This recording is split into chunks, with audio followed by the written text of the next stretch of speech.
జరుగుతుంది 9 మండల సముద్రాలకు ఆర్టీసీ బస్సులు కూడా ఇప్పించడం జరుగుతుంది. గతంలో ఎన్నడూ లేని విధంగా మహిళా సంఘాల సభ్యులకు 191 ఫలితాన్ని కొనుగోలు కేంద్రాలను కేటాయించడం జరిగింది.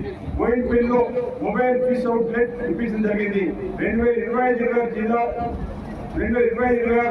జిల్లాలో 32,229 మంది విద్యార్థులకు మొదటి చేసే యూనిఫామ్ కుట్టడం పూర్తయింది. మిగతా యూనిఫామ్ కుట్టి అప్పగించడం జరుగుతుంది.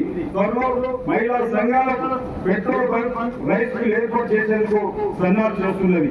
జిల్లాలోని 4,370 మహిళా సంఘాలకు బ్యాంక్ లింకేజ్ ద్వారా 542 కోట్ల రూపాయలు 102% ఇప్పించి జరిగింది.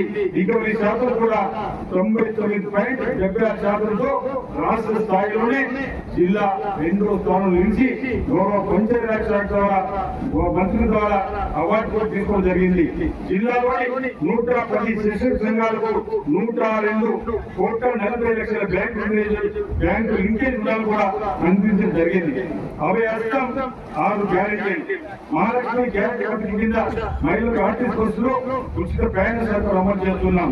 జిల్లాలో 2023 డిసెంబర్ నుంచి మే 2025 వరకు 88 కోట్ల రూపాయల విలువైన 2,20,00,000 హీరో టికెట్లపైన మహిళలు ప్రయాణం చేశారు. మహిళలు ఉత్సాహవంతంగా తమ విధి నిర్వహణకు రాష్ట్రంలోని పుణ్యక్షేత్రాలు పర్యాటక స్థలాలకు బంధువులు స్నేహితులకు ప్రయాణం చేస్తున్నారు. 500 రూపాయలకే గ్యాస్ సరఫరా పథకాన్ని ప్రారంభించింది.